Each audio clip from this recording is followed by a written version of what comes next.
Okay, it's working. I'm not gonna move anything. Don't touch that bag. Don't touch it. Okay, just start talking. Okay, so okay, let me pull up my questions. I thought you said you were going to touch nothing. I'm not going to touch anything on this end. Okay. So this video is going to look weird, but whatever. At least it's recording, and that's all that matters. Okay, so let's just jump in to this episode. Thank you for being here. Can you introduce yourself? I'm Tina Arroyos, also known as Tina Latina. Hey. Artist, multimedia, whatever, media, whatever you want to call it. I'm not school trained. I'm a self-taught artist. So yeah, whatever. Where are you from? I was born in California, Southern California, Santana. I'm from Santana. So when you say, do you ever say you're from the OC? You get a different reaction. It depends on what crowd you're talking to when you say the OC. Yeah. It's like you get a side eye real quick. Yeah. So you have to kind of just like jump in with, I'm from Santana. Yeah, I'm from Santana. I grew up in the hood. Yeah. You know, I mean, people don't think that there's hoods in Santa Ana or Orange County. Yeah. There is. There's hella hood. But I've lived all over Orange County. I'm from the hood to, I don't want to talk shit, but the white neighborhoods. But yeah. Do you ever say or mistakenly say that you're from LA? Well, I've lived most of my life in LA. Oh, okay. Yeah, because as soon as I turned 18 and knew that there was much more than the orange bubble, I got the fuck out. Okay. I left. Yeah. My family was garbage. My upbringing was garbage. So by the time I was 18, I had a year and a half kid. He was a year and a half old. And I just got all my shit and I left. And you moved out of Orange County? Moved out of Orange County. By that time, I had already been into the club scene, the gay club scene, because I had a fake ID when I was 17. Mm-hmm. So I started clubbing at 17, 18, and I had met a group of older lesbians who kind of took me in and, you know, like gave me a safe place and accepted me from it. So I lived out in LA forever. Like, I didn't move back to Orange County till I was in my late 40s. Because I went through a moment, like I had told you, like I went through like 15 years of being like non-present. Right. And it was like depression and trying to find myself and anxiety and all that shit, trying to figure out who I was. Mm-hmm. And I moved to New Mexico for a couple of years. Just my wife and I, we took off and we lived out there for a couple of years. And it was kind of like we both realized that this is it. It's you and I, babe. We don't have anybody else, you know, to really, just the two of us. And at the time you mentioned, like, you guys couldn't get married, right? Oh, that was like in the early 2000s. In the early 2000s, gay couples weren't allowed to get married. Yeah. We were only allowed domestic partnership in the state of California. So the LA Lesbian and Gay Center had this huge event, and there was a line down the block of same-sex couples just standing in line just to file a piece of paper and pay $10. How fucked up is that? Yeah. It was pretty fucked up. But that was just to get her on my insurance, you know, and that way, you know. Yeah. That's the kind of bullshit that we had to go and do. And it was like, I would get pissed off because whenever I'd start a new job, I would be like, oh, domestic partner. And I'm like, well, you know, I would go to HR and be like, oh, this paper only says husband or wife. I go, where's your domestic partnership? So I would always question, you know, like, hey, what am I supposed to pick? Yeah. So they had to revise their documentation. Yeah. So I was like, ha! It's kind of like the same thing, even like on the census where they had to revise like ethnicity and race and stuff. For like Latinos, it's really hard to do, you know? Because Chicanos, we're Hispanic, but we're mixed race. And we're not white. Yeah. But my mom and dad's birth certificate says Caucasian. Yeah. It's fucking weird. And annoying. And honestly, it's like obnoxious because like I have light skin, but I still don't get treated like in a room full of white people. I still don't get treated like I'm white. Definitely. You know? So definitely not. And then to top it off, I don't speak Spanish. Yeah. I only know all the slang and the bad words. Yeah. And I have always worked in aerospace and manufacturing, so I'm working with a lot of factory workers, but I'm in the office. So when I would like cross paths with them in the bathroom, um, they would start talking to me and I'd be like, oh, I'm sorry. I'm like, I'm a no sabo kid, Yeah. Oh, pobrecita, and I'm just like, fuck you. Or they talk shit too. Yeah. And I'm like, bitch, I may not understand, but I understand what you said. Yeah. So check yourself. Yeah. And I've checked a lot of people. I've struggled with that too. Because I also, I guess, I hate saying I'm a no sabo kid, but I am. But you are. I don't necessarily speak it as fluent as like I understand it. So that's where I struggle a lot. And then my accent just isn't there for me. I'm telling you. My R's aren't there. Yeah. But wait, so you guys moved to New Mexico, and then you moved back. What was the reason?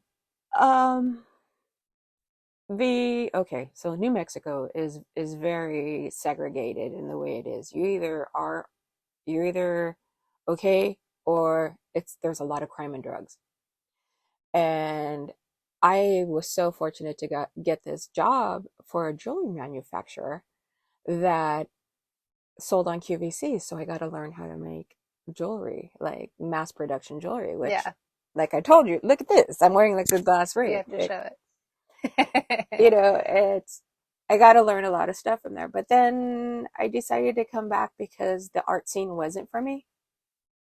Because I had said, okay, well, let's go here. My family, my uncle actually had a property over there. And he's like, if you guys like it, I'll sign it over. You guys can take over payments. Yeah. But it was just too sketchy for me. I was just like, nah, I got out of LA. I don't want to come back to sketchiness, Did you ever see Breaking Bad? Yes, it was like. Was it represented at all, like New Mexico? Absolutely. You have all these like, you drive by the high school and you have all these kids wearing fedoras and shit. It was just like, really? Or eating that blue candy, it was like sugar candy on a stick. And I was just like, they took that shit serious. Yeah. I went to visit New Mexico like twice. My brother went to the University of New Mexico. And like the thing, they're so proud of Breaking Bad. And the lady at the candy store, she like makes the Old Town, right? The meth on the show, and it's like all over, plastered all over the walls and everything. It's like something to be proud of, right? Yeah, which it is. I'm like, good for you. It is, and a lot of people don't talk about New Mexico a lot. So yeah, it was interesting. I mean, there is a vortex there, and you feel it if you are sensitive to vibrations. Yeah. There's some different level shit out there. I mean, it's crazy. I've been in like up in the mountains, like up in Jemez and the hot springs, and you just feel it. You just totally feel it. Like there's something here. Yeah. And then you leave out of there kind of like shook almost. It was a trip, but we decided to come back, and it was a choice to move back to Orange County because we didn't want to be triggered again. I guess LA and the fastness and the population. Yeah. But we got really lucky and fortunate that we found a cool spot, and it was right before COVID, so we got a really good deal on it, and I'm not going anywhere. Yeah. Nice. You're locked in. I'm locked in. I'm locked in. Even though the owner lives next door, I'm cool because I don't party anymore. So it's just quiet. She doesn't raise my rent. I'm good. Yeah. So yeah, when we came back, it was kind of like a conversation. Well, what are we going to do? We're just going to go back getting regular jobs. Yeah. And then my wife was like, you know what? You should go back and do your art. Go back, do your art. Because I didn't do any art for those 2 years I was in New Mexico. Mm. And before I went to New Mexico, I was living in Whittier. I had lived in Whittier for like 20 years. And I was selling my artwork at Casita del Pueblo. Mm-hmm. It's a little like a Latino, like a gift shop gallery. Yeah. And when I got back, I went and I showed the owner, Yolanda, my work that I had been working on. And it wasn't Chicano centric. It was more the big lips that I just gave you. Yeah. And she was like, yeah, let's see how this goes. So I made a few more. I gave them to her, put them in the shop. And Diana Diaz, who was also a vendor in her shop, found my work. she started stalking me on Instagram, and I'm like, who is this bitch? You know, I was like, who the fuck is this? You're like, I'm taken. Yeah, I was like, you're not my type. So I'm just kidding, Diana. No, I'm kidding. You're not my type, but so she started stalking me, and then I started calling around, like, who is this person? Why, you know, what is she up to? What's her angle? Because, like we talked about earlier, everybody's full of shit until they're proven otherwise. Right. Exactly. Very true. So at that time, she was starting the Goddess Mercado boutique. I mean, the Goddess Mercado. And she asked me to come and vend with her. And I was like, I had never vended. I didn't know what that was all about because I didn't do pop-ups. You know, I'd never done one. Yeah. I would just drop off work and leave. So I started doing it. I did the first one with them, and it was fun. But I'm like, I was still scoping them out, and I seen them, like, you know, drinking their White Claw on the down low and shit. I was just like, okay, they're all right. You know, that's how you gauge trust, honestly. Yeah, it's like, oh, okay, they're all like, it's already like 2:00 in the afternoon now. I was just like, I love this. I don't drink, but I'm like, hey, do you? So have you always like never drank, or? No, I used to party, girl. Oh, okay. I partied. You just toned it down. I'll have a drink once in a while, but as far as like, I used to drink a lot. Like when, like I said, I had a fake ID, and then the drugs came through. Yeah. And, girl, that's a whole other story. That's another podcast. That's another podcast. Like I've done some shit. I was like dealing at 12. What? Yeah, that's what I'm saying. There is hoods in Orange County. Yeah. No, I believe you. Yeah. I know that for sure. Dealing in schools. Yeah. Weighing shit out, packaging, like at 12, 13 years old. Was that, were people like an influence on you? Like, did you have like older siblings or cousins? I had an older cousin. Like, she was my dad's cousin, so she's my second cousin. We were partner in crime. Oh, like, that was it. Yeah, that's how I got my fake ID. It was her. That's all older cousins. Yeah. We got into some stuff. We were running it. I mean, as far as party crews, like kickbacks, we would have to hire like security, like 300 people just mobbing a house. Yeah. Dude, like we ran it. We ran it. And that's why I kind of stay away from Orange County. You know, like I live there, but I don't socialize there because I'm always like, fuck, I'm gonna run into somebody. It's like triggering. Yeah. There's like certain streets I do not cross. You know, I don't go past this street. When you were younger though, like throughout all that, did you know you were creative, or did you have any creative, like, I was always desires?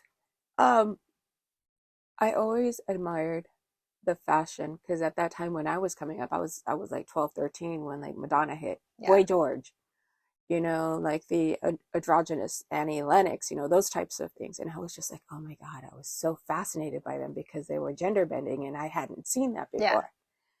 Yeah. And once Pete Burns came out, you know, Dead or Alive, I was like, oh my God, he's beautiful, you know? So, I never really did anything creative. I mean, the only thing I really did was I had like a canvas on my wall and I spray painted my name, and every time like a friend would come over, they would tag my wall. Yeah. You know, stupid shit like that. But as far as like doing art and creative stuff, that didn't happen until my 30s. After my grandma passed away, I had to go to grieving counseling, and then I realized I was just a bitch. I was just a bitch to everything and everybody. I'm sorry to anybody I was a bitch to out there that I worked with. A few people I would like to apologize to. Nancy Mead, I know I made your day fucking shit almost every day. Shout out to Nancy Mead. I know you're still working in aerospace. I didn't realize how small you were. I'm short. You're very short. I'm going to lower this mic a little. I'm short. I'm fucking 5'9". See your face. Yeah. Does that work? Or is it if you want to see my face. Yeah. Okay. So, yeah, I would just do it for shits and giggles. Like, I would tell my coworker, I'm like, here she comes. Watch this shit. I'm gonna have the bitch's lip twitching. I was just mean. Why? I didn't hurt people. Yeah. And I realize that now. And, going to therapy and understanding and why I did the things that I did. And I'm sorry, everybody. I'm repenting for everything that I've done. And I just had this conversation with a mentor recently. Yeah. It was like, I know that I've done a lot of fucked up shit to people, but I've also done a lot of good to where I feel at peace with myself that I'm good on karma. Karma and I, we're good. Yeah. So that's why So you were a bully. I was a fucking asshole. Oh my God, that's funny. I'm a recovered bully. You have to go to AA for it. Yeah. BA is called Bullies Anonymous. Damn, that is true though. But I admit it. Hurt people. I admit it now, and I'm like, you know what? I know I did a lot of fucked up shit. Some of it was necessary, but I am where I am now. I am who I am now. I'm not the same person. I've cut a lot of people off, because I just didn't, I haven't talked align with them. Yeah, absolutely. I haven't talked to my mom in like 20 years. And that's another topic, when we just cut toxic family members off. Right. Nobody talks about cutting off family because everyone like has this like, oh, that's your mom. Yeah. That's your dad. Fuck you. You don't know my life. Like what a family is supposed to be. A family is not, they're supposed to be nice to you, like you just don't choose them. You are biologically related, but like, you don't have to be friends with them. Exactly.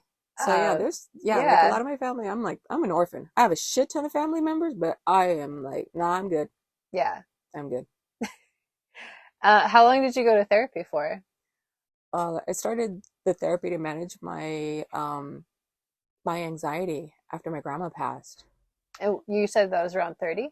That was around 33 when she passed. It was just fucking crazy. I went to Hawaii. I had never flown before. And when I came back, I had this crazy rash on my face and they thought it was lupus. Turns out to be fibromyalgia. So that flight to and from Hawaii just shot my nervous system. So then what is fibro? I've heard of that one before. It's in your nervous system. Okay. It's like your nerves are just like firing like crazy, right? And it's like it translates into pain. Oh. So that's all they thought I had. So I'm like, okay, so they give me ibuprofen or whatever because I'm like, I don't need to take any opioids or anything like that because I got family history. Yeah. I got chemically clean, not California sober, like at 19, 20. Yeah.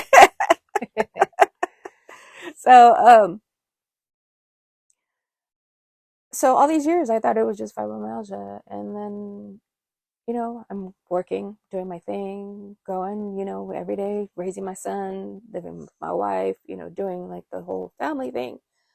And not till I want to say about 3 years ago, I found out I was celiac. What's that? Or I see all this shit right here. This is all because I ate nuts or seeds. Yeah. What is it? So what is okay? That so celiac. Celiac is your small intestine can't absorb any nutrients because any wheat or gluten atrophies your villi in your small intestine. What? So I was just jacked up, and I had no idea why I was having migraines and all this shit. And at the same time, I'm like, okay, so it's time for my physical. I go for my physical, and I found out I had a 7-pound cyst on my ovary. What? Yeah. So this is like 2 years ago. In addition to the celiac and all this shit at 50, I'm going to be 53. And like the past 3 years, I'm like, damn, I just got a tune up. You got a diagnostic. I did. And it was huge. It was a 7-pound cyst on my ovary. Oh my God. So they cut me up that way.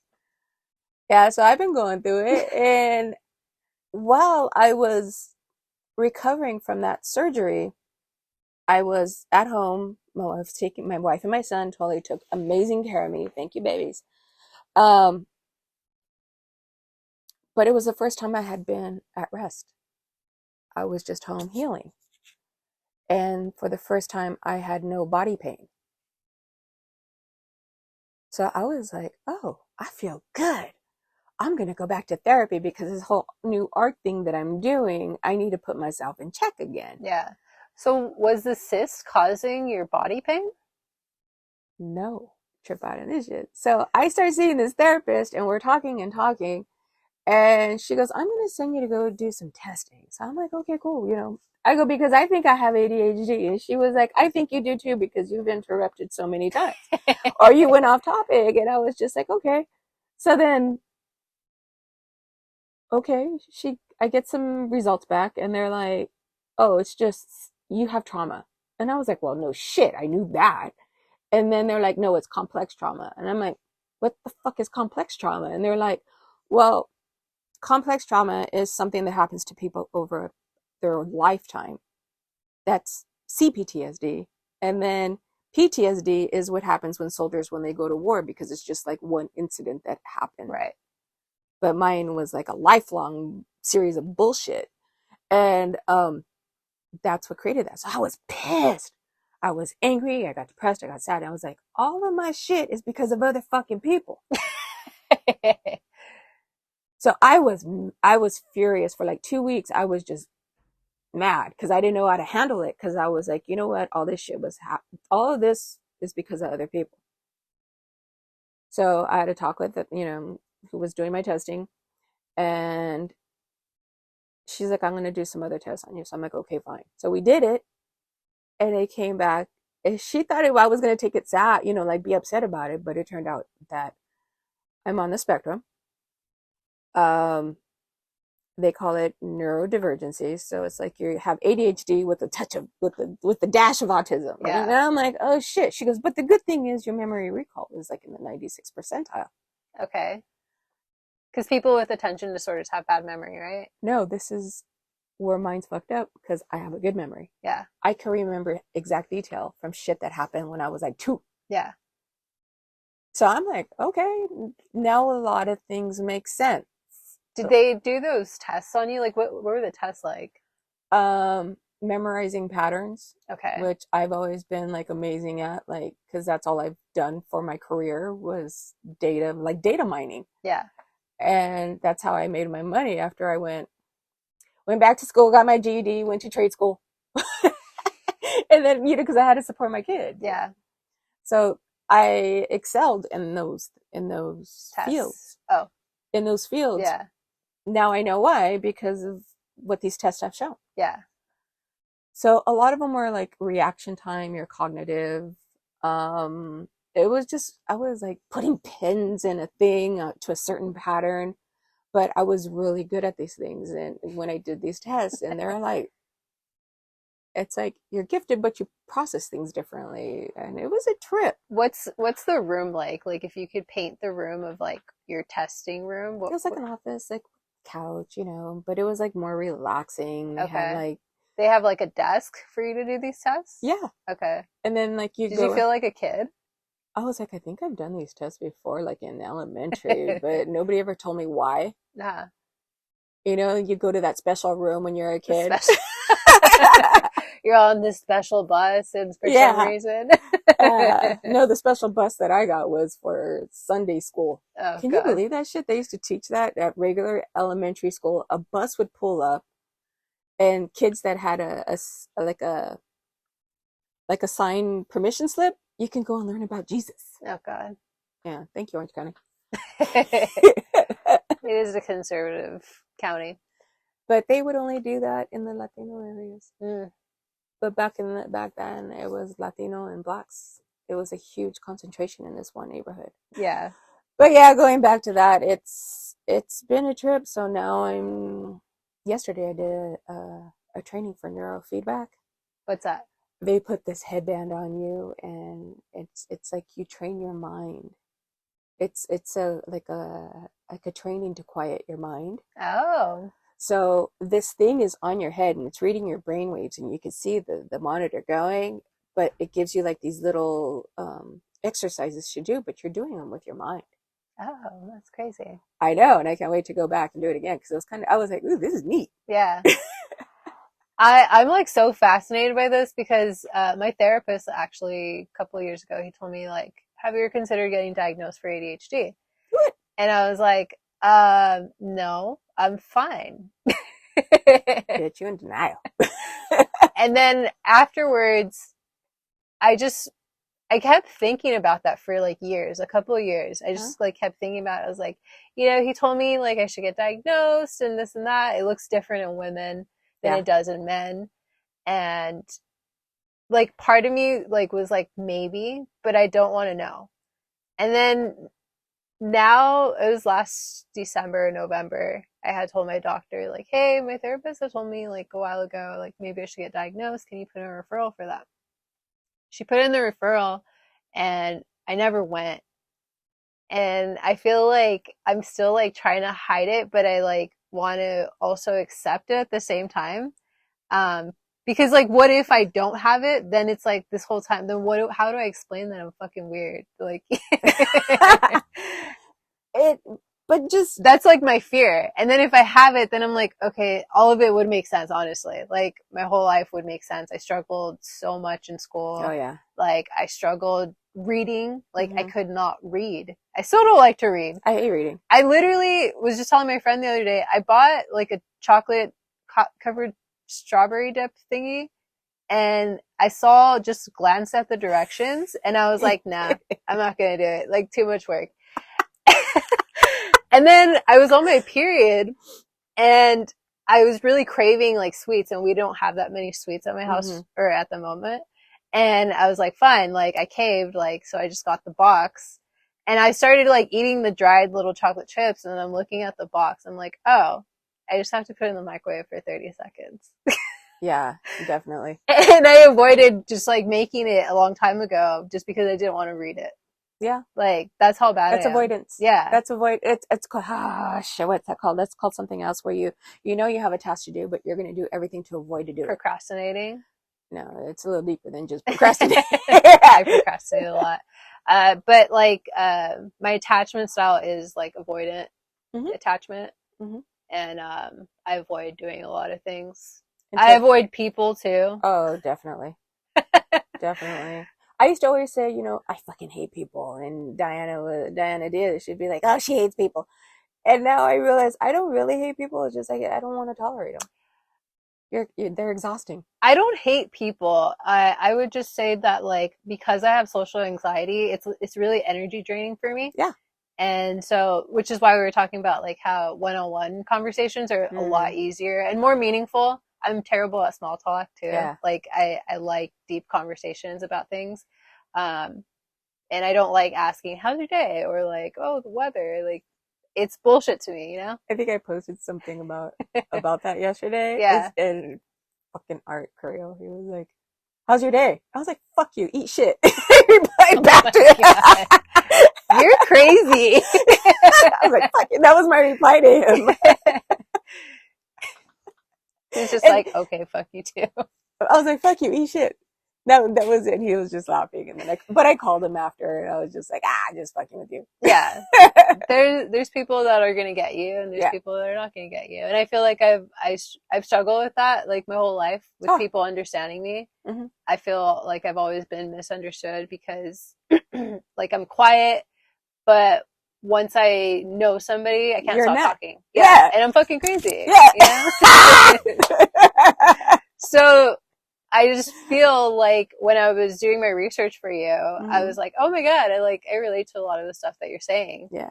And it's kind of wild. So I should probably get diagnosed soon. Get diagnosed. And I mean, it's not going to hurt, but you know what? It'll help you. I mean, I wish I would have done it a lot sooner.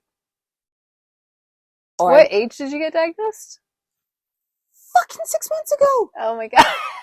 I'm going to be 53. Oh shit. So now I'm like, fuck, now it makes sense. You know what triggered it was I had said something to my sister, who is 17 years younger than me. I had said something to my niece, and my sister heard, and she got pissed off and wrote me this big old message, right? And she goes, you shouldn't, you say things without thinking. And I'm thinking, I really do? I do? it wasn't meant to be facetious or anything or mean. Yeah. But you know what? If you're gonna be fucking butthurt about something that I said, whatever. I'm sorry. Not sorry. I hurt your feelings.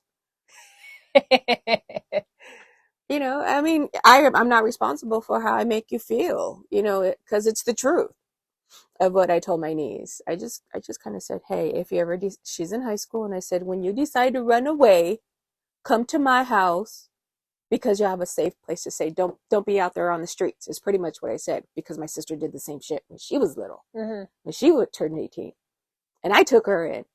So I told my niece the same thing, because I know what it's like to run away. I used to run away all the time. Yeah. And I was just out on the streets running wild. So, and nobody cared. Nobody, you know, it's like fine. One time my friend snitched on me, and they rolled up. And we were all like we were all sitting on the curb smoking and shit, and smoking cloves. And my mom rolls up, and she has, I think, one or two of my friends in the back seat. And I'm like, you fucking bitches ratted on me. Probably for your own good. Yeah, whatever. I still didn't listen. But little did I know it was, you know, and I used to always be told, oh, well, you know, you're this, you're that, you're this. But now it makes all sense. And now it all makes sense why I was like not listening. So far for these past 6 months, have you learned a lot about yourself? Oh yeah. Yeah, it's been crazy, because I like, my wife, she goes, you don't mask anymore. And I was like, when did you learn about masking? Fucking TikTok. I just learned about masking like a couple of weeks fucking ago. TikTok. Maybe like a month ago. Yeah, and I didn't realize what I was doing, that it's like I would spend my whole day at work, being in an office environment, pretending to be somebody that I am totally not. Baby girl, I know you're tired. It's okay to yawn. No, I also have a breathing problem. What, air? Yeah.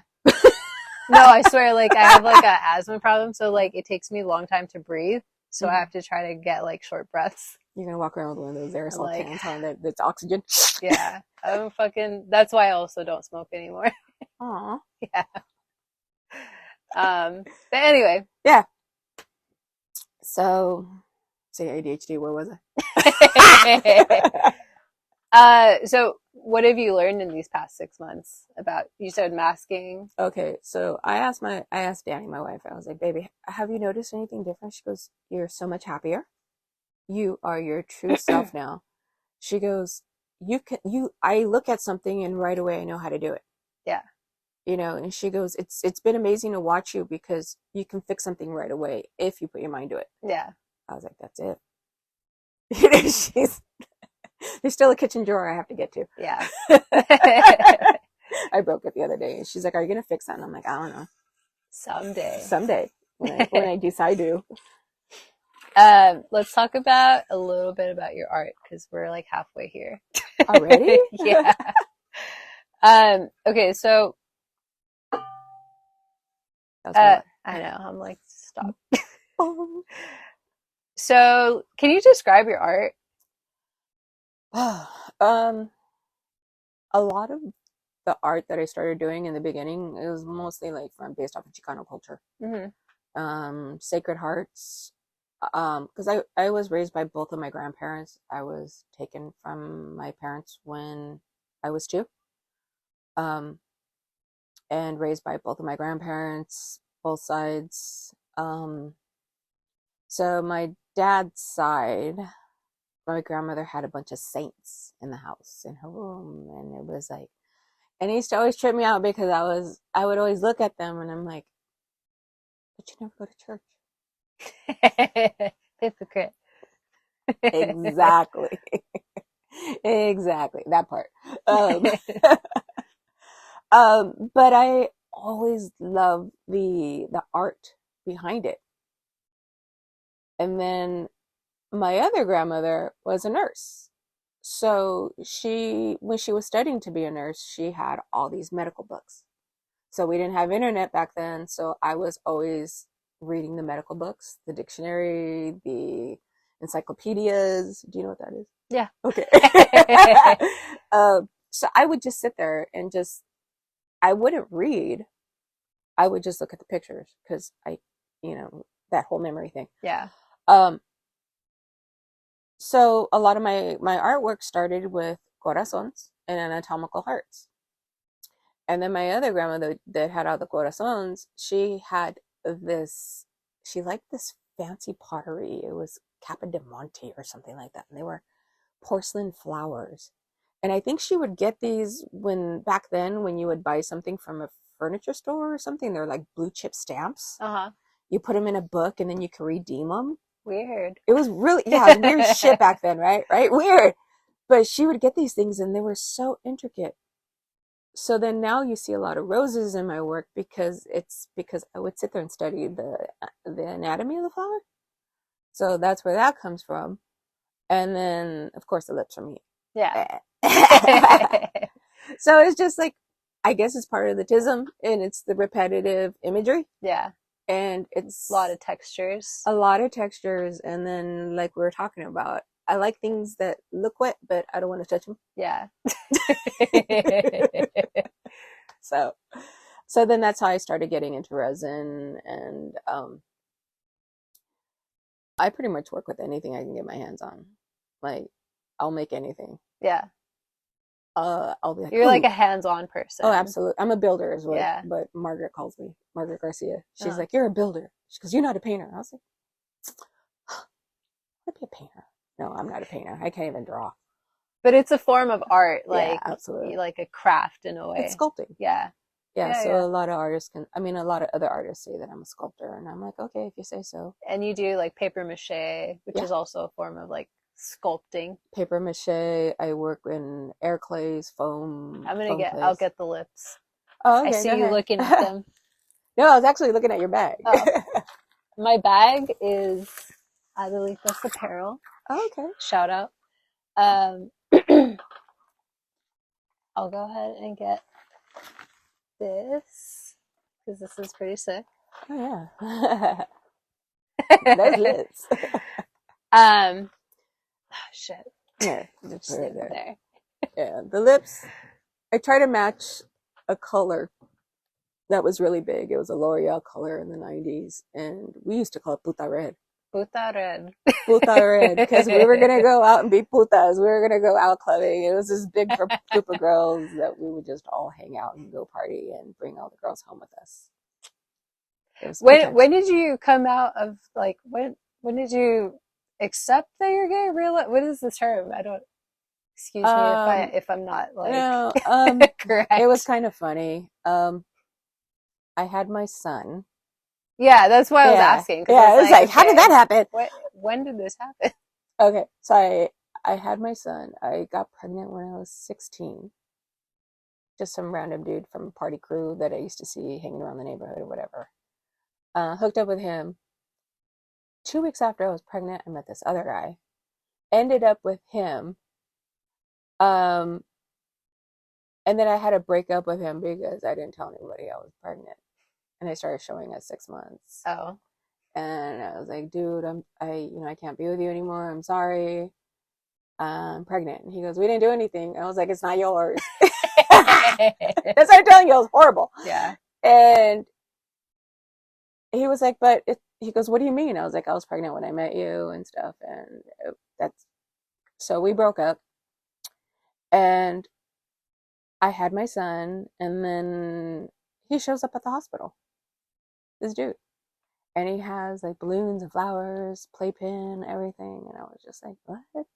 So I was like, oh, thank you. That was really sweet of you. But we didn't get back together or anything until I think my son was 6 months old. Back then, we used to have this thing called a party line, where you call a phone number and it's all these teenagers just like yelling, hey, da da da da. I just had one of my friends explain to me what the party line was. Yeah, dude, we had fun, dude. So I just kind of learned the party line. I had heard it from my parents, yeah, and like my aunts and uncles and stuff, but I like didn't know what it was, like, or what it looked like. One? Yeah, in my head. It was a wall. A landline that you would pick up this thing and press buttons, and you could just hear everybody yelling stuff, and then that's how we would find out about house parties and all that stuff over there. So so after you got back with him. Okay, so I get back with him, and I remember it was like right before my 18th birthday, he takes off. He goes to Mexico. And then while he was gone, my cousin, partner in crime, she brings over this one chick, and she's like 25, 26, goth, punk, black lipstick, white skin, and I'm just like, oh my God, I love this. Oh my gosh, she's like totally CZ, you know, and I was just like, oh my God. So that ended up being, okay, so while he was in Mexico, I was pissed off because he missed my 18th birthday, and the brat that I am, I ended up hooking up with that chick. It, like, out of spite. Out of spite. Wow. I'm like, yeah, you mess with me, that's it, I'm done. Like, okay. I was very reactive like that. So at that time, did you consider yourself gay yet, or like what? Oh, I ended up moving in with her like a week later. Oh God. But when he finally came back, I was home getting clothes, and he's like, I've been trying to call you, where you been? And I'm like, oh, I was at my cousin's. And he's like, let me pick you up. And I'm like, okay. So he picks me up, we go down to Newport, watch the sunset. And he takes me home, he gets out of the car, and he pulls out a ring. What? He gets on his knees. And I'm like, no, I can't do this. So I go in the house, and I'm all crying and shit. And everybody's like, what's wrong? I was like, he asked me to marry him. And I'm over here like, they're like, oh yeah, you know, they're all excited, you know, because here I am with a mixed baby, and this is another dude willing to take me. Yeah. But I was like, hell no. I broke up with him, and I was just like, no, I'm not going to do it. I ended up moving in with that chick. Did you not move forward with it because you were so mad at him, or because you were just like... No, because... you just moved on? I had just barely turned 18. My whole life flashed before my eyes that I know him, and I knew that I was like, no, I'm not going to be stuck at home with a bunch of kids while you're out being a hoe. Yeah. No, that's not going to happen. And that just like flashed really fast, and I was just like, no, I can't do it. Yeah. So I ended up with her. I stayed with her for about a year. Drugs were really deep at that time, and I ended up moving with my cousin, and then started partying even more. And one day I just had this realization that I'm doing exactly what was done to my son. I mean, done to me. So I had this moment of clarity, and I was just like, you know what? I'm done. I'm done with all this. Yeah. I have a kid to raise. And that's what I did. You know, I did what I had to do to buy diapers, you know. Yeah. I owe you $10 somewhere out there. Let me know if I still owe you money for those diapers. But yeah, from there, I just was like, you know what, I'm queer. And everybody was like, oh, my family, you know, like my dad's side, they're like, oh, thank God, you know, oh, you're gay? I kind of knew something was up. I was like, why did you fucking say so? And then I was just like, then one of my cousins goes, does this mean you'll stop being such a bitch? And I was like, no. You're like, that's just me. Yeah, but little did I know that it was the whole autism and being overstimulated by these really loud people that I would just go hide in my room. Yeah. You have a lot of like intersections of like being queer, being Latina, being on the spectrum. And I always thought, I'm not going to do this because I don't want to be a statistic. Girl, I check all the boxes. That was my mentality too. When I graduated high school, I was like, I don't want to be another statistic of what everyone thinks a Latina is, which is like getting pregnant at a young age, you know? And I don't know, like, I feel like people misconstrue what a Latina is, and they think like we're dumb, or like we're not complacent. Yeah, we're just like, or we're submissive, and like we're just, get you a Latina. Yeah. What the fuck you mean? You need to go to the store and get one? What it's like, no. At least the Latinas I know in LA, like very independent women. Oh, absolutely. And kind of like very just self-sufficient, having to do everything for themselves. Yeah. So yeah, it's weird what other people think Latinos are. Yeah, and I think that whole self-sufficiency thingy, and people see that. That's why they think that, oh, that they're strong. No, it's necessity because nobody's going to give it to us. Exactly. So you got to go get it. And nobody saw that in me either, you know? Yeah. So nobody like cared to even try to push me or mentor me or suggest like routes that I could take. So a lot of my 20s and like my teenage years, I was just like, I don't know what I want to do. Same. Like, I don't know what to do. I just know I had to have a job to pay bills. Me too. And even the things that I did know I wanted to do or I liked doing, I would get told like, that's not going to make money, or that's not going to like, you know, benefit you. You're going to like, in my head also, I didn't like being like dependent on my parents' money. So I always knew I needed to have a job. So I didn't have time to do like internships for free, you know, and things like that. So I kind of sacrificed like a lot of the things that I wanted to do because I needed to be self-sufficient, you know? Yeah. My thing was, I'm not going to get a good job at Carl's Jr. or that polyester brown outfit. Yeah. I'm going to go sell drugs. And not pay taxes. And my mom doesn't know, you know, but I didn't live with her until I was like 12. Yeah. Maybe. I don't even remember.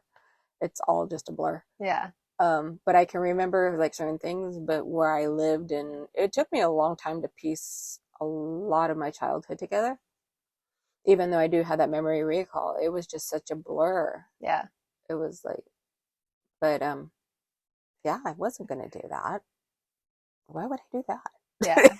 For me, like, yeah, I started going to therapy in my late 20s, and I started telling my therapist things, and they're just like, oh, that must have been hard, or like, oh, like, you know, that's not normal. And then things started clicking, and I was like, oh, that's trauma. Like, oh, that isn't normal. Most people don't have this type of like upbringing or stuff like that, you know? Or like normal. It's also annoying, the word normal, because a lot of households are dysfunctional anyway. What is normal? So I think like everyone has trauma in some form.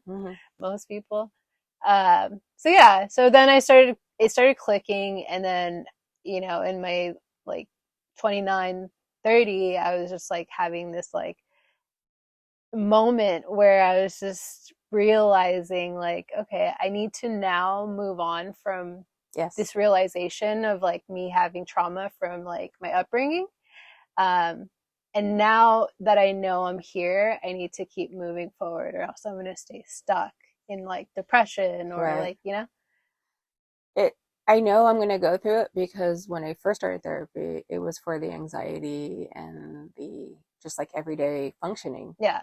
So now that I'm starting this new process, they're like, you know, we're going to go deep. Yeah. Because I've never dealt with my childhood trauma, and that's where I'm at right now. Yeah. So I'm just like, and you know, I told my wife, I told Danny, I was like, baby, you know, she goes, I know, because she's already gone through that. Yeah. So she's like, do you need something? Do you need anything? Because I came out of my session, and it was like a Zoom. I come out of my art studio, which is the garage, and she just looks at me. She goes, here's my debit card. Go to Michael's. Treat yourself to something. I was like, okay. Yeah, because it's like, it's a hard path to get into, and then it's a hard path after you realize and then get out of it, you know? Yeah, it took me like an afternoon. I went and I ran a couple errands, and, you know, I still came home kind of in a funk, but I, like the next day, it's like I slept it off, and I was like, okay, what am I going to do? Yeah. But I realized that some of my best art has come out of when I'm processing shit. So for most people too. Yeah, so I'm kind of curious to see what comes out, because sometimes I just get stuck making the same thing because that's what people want, and those are the orders that I'm getting, or the commissions. But when I'm going through it, it's just like, okay. Yeah. I was like, ooh, that came out good as shit. Okay. We're actually getting close to the end, which is like kind of sad, because I feel like there's good conversation, but it's okay. She's on part 2. What is the best advice for someone who might have had a similar experience, or just any advice you have in general? Take the chances. Show up. Like that's how we met. It was like I had just barely heard about that event, like maybe 2 or 3 days before. Yeah. Listen to the mentors. Listen to what those mentors are telling you. It doesn't mean you have to do what they're telling you, but just contemplate, think about what the advice they're giving, because those mentors that we have, that you have and I have right now, they've been through it. They have the knowledge. But their pedo is not your pedo. You know what I mean? Because they already have their people that they've already pissed off, because I've noticed that already. I'm like, okay, well, that's your pedo. That person, I take people for face value. I'll meet you. And if you've done somebody else bad, don't try to shit with me. Yeah. Don't, because nah. But as soon as I see you moving a weird way, I'm done. I respect that you have your boundaries. Oh, absolutely. And it seems like you've always had your boundaries. Oh, yeah. Yeah. But then again, I have friends like from kindergarten that I still talk to. Yeah. And they're still around, but it's like I can not talk to you for years and pick up the phone like, hey, what are you doing, bitch? Me too. That literally just happened to me yesterday. One of my friends, I hadn't talked to her in years, and we used to be coworkers, and she calls me and she's like, I'm just here to send the message that you need to keep doing your podcast. And she's like calling me, calling me bitch and like, puta. Yeah, puta, yeah, do you. And then I'm like, I haven't fucking talked to her in years, but like, it just like, we start where we left off, you know? Like that's... I have a ton of friends. The type of friendships that I appreciate, and I'm glad I have those friendships. Mm-hmm. Yeah. I'm like, don't invite me to anything because I probably won't show up. That type of... Or I get there, I say hi, and I just you like... leave. I do.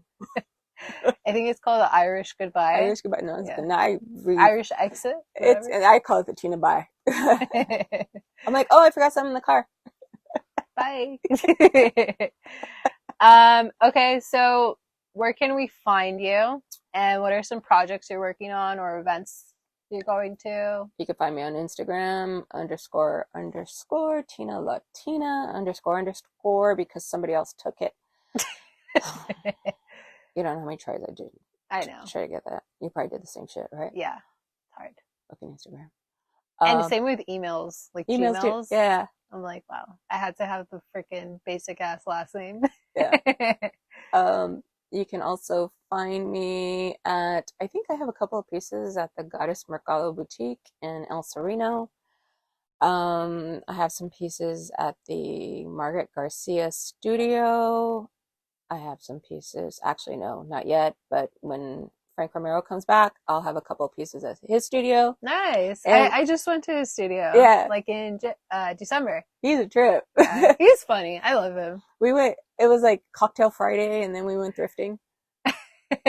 I went thrifting with him and Margaret Garcia. It was surreal. Because I'm like, I'm here with these two. Like legends? But yeah, it's like, okay, let's go across the street. We're going thrifting before the Mormons close. That's what they call it, the Mormons, because I guess it's a Goodwill. Yeah. So I was just like, fuck it, let's go. And I'm like...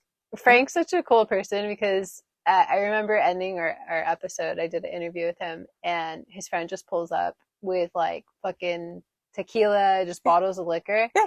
And Frank's like, I didn't know you were coming. And he's like, yeah, this is what we're going to do the rest of the day. And Frank's like, okay. Was it Freddie? Maybe it was Freddie. It was Freddie. That sounds right.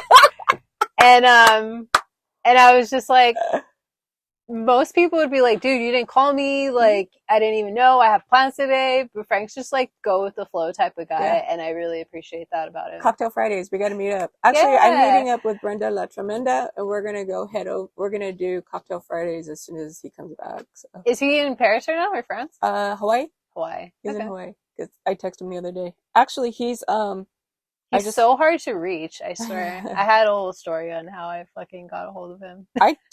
Margaret was like, we have a meeting. But now I could call him. Yeah. She's like, we have a meeting. I'm going to go introduce you to Frank. And I'm like, okay. And, we went to the studio, we like hung out, and then he took me on a tour, and he opened his workshop to me.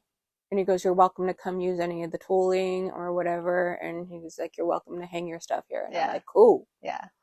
He's a cool person. Yeah. So I guess we're going to do a cocktail hour when he gets back. Nice. And actually, because I asked him to be in a show with us at the Muckenthaler coming up in September. The Delatory brothers, who are huge in glasswork. Okay. They're actually at the Cheech. They have that big entry, that lenticular piece. Have you been? I didn't tour the whole thing. I took Margaret Garcia and her husband, Rhett Beavers, over to the Cheech to drop off her catalogs. Okay. And then we had dinner with one of the people that work there. Okay. So I only got to walk around the first floor. I feel like we should plan something where it's like, we should go, we'll take Frank. Yeah. I know he hasn't been either. Yeah. And Margaret, then we can all just like, I want to go. That's why. I want to go too. I'm just inviting myself, so I'm just trying to create a plan. Hell yeah, let's go. Let's roll. I'm usually the driver, because like when I'm not working. We'll just get a bus. Yeah. No shit. Can you imagine? That would be a fucking mess. Party bus. Oh my god, I'm not driving that. All the way to fucking Riverside. I hate that it's so far. But I really do want to see all the art there. I know a few people there that he chose to have their art displayed. So it's like very, I don't know, it's such a good feeling to see Latinos be represented, you know? Yeah, it's crazy. It's funny because I had went to, actually what happened? Shit, we're almost done. I had met Margaret, and then we were at Plaza de la Raza and Artes and Cultura, whatever. Here we go, pocha.